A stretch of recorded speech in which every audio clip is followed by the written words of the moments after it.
नमस्कार विद्यार्थी मित्रांनो, तर आज आपण नामाचे विशेष माहिती सांगणारा जो शब्द आहे त्याला आपण विशेषण असं म्हणतो। त्या विशेषणाच्या संदर्भात आपण माहिती पाहणार। तर प्रथमतः आपण विशेषणाची व्याख्या पाहणार आहोत।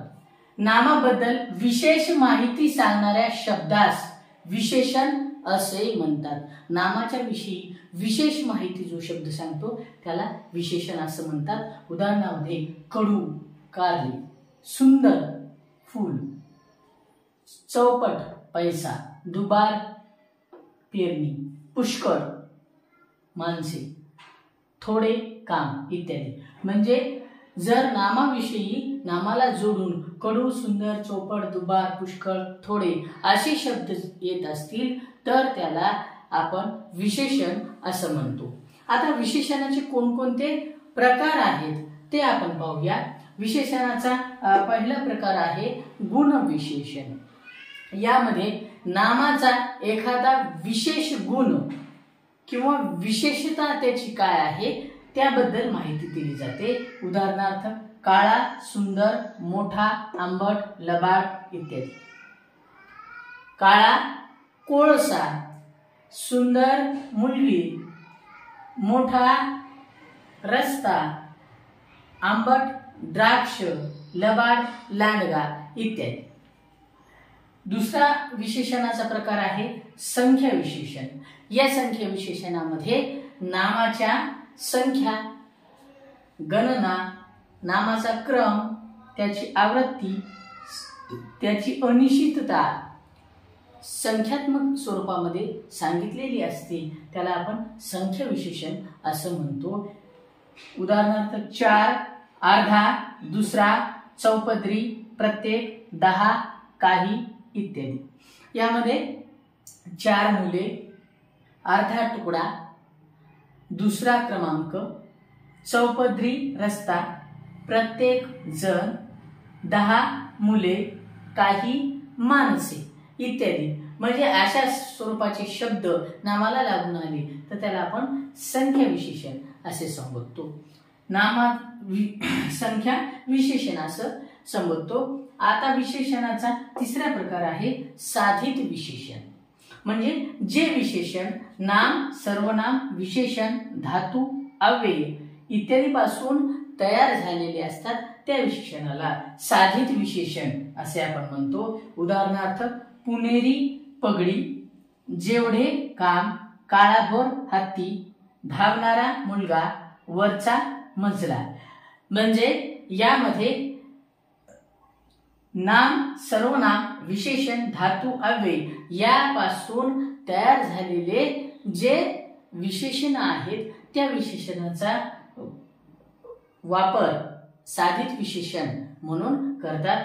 तर आज आपण विशेषण, विशेषणाची व्याख्या, त्याची उदाहरणं, विशेषणाचे कोणकोणते प्रकार आहेत त्यासोबतच त्यांची कोणकोणती उदाहरणं आहेत याविषयी माहिती घेतली। तर आता आपण विशेषण या घटकावर आपल्याला परीक्षेमध्ये कोणते प्रश्न येऊ शकतात, त्याचं स्वरूप काय असते या स्वरूपाचे नमुना प्रश्न आपण पाहणार आहोत। प्रश्न आपल्याला असा येऊ शकतो, विशेषण ओळखा। खाली जे शब्द दिलेले आहेत त्या शब्दामध्ये कोणतं विशेषण असू शकतं ते आपल्याला ओळखायचं आहे। शब्द आहेत देखणी, कापणी, बोलणी, खेळणी, हे 4 शब्द आहेत। यामध्ये बाकीचे खेळणी, बोलणी, कापणी हे विशेषण नाहीत, तर देखणी हा शब्द जो आहे विशेषण आहे। म्हणून आपल्याला या देखणी या शब्दाला राईट करा। त्यानंतर असाही आपल्याला प्रश्न येऊ शकतो, रिकाम्या जागी योग्य विशेषण लिहा। म्हणजेच एक वाक्य देऊन त्याखालील असलेले शब्द त्या वाक्याला अनुरूप असलेलं, त्या शब्दाला अनुरूप असलेलं विशेषण आपल्याला वापरावं लागेल। टिंब बाळ सर्वांना आवडते। 4 विशेषण खाली आहेत, त्याच्यातलं कोणतं विशेषण योग्य राहील हे आपल्याला पाहायचंय।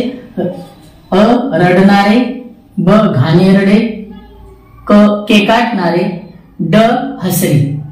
तर यामध्ये सर्व पर्याय जेव्हा आपण वाचले तेव्हा आपल्याला असं लक्षात आलं की हसरे बाळ सर्वांना आवडते. म्हणजे रडणारे बाळ आवडतं का? आवडत नाही. घाणेरडे बाळ आवडत नाही. केकाटणारे बाळ सर्वांना आवडत नाही. तर हसरे बाळ सर्वांना आवडते, म्हणून याचं उत्तर हे हसरे आहे.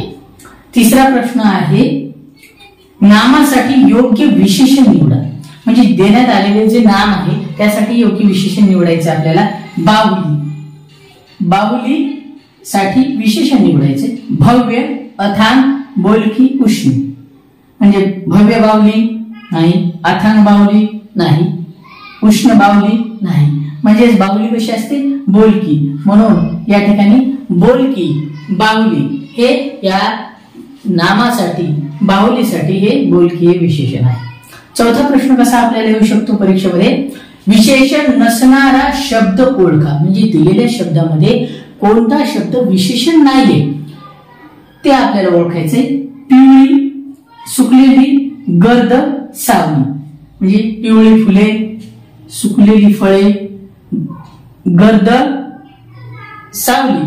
आणि हा सावली जो आहे शब्द हा विशेषण नाही, म्हणून सावली हा शब्द आपण या ठिकाणी ओळखलेला आहे. अशा पद्धतीनं विशेषण या घटकावर वेगवेगळे प्रश्न परीक्षेमध्ये आपल्याला येऊ शकतात.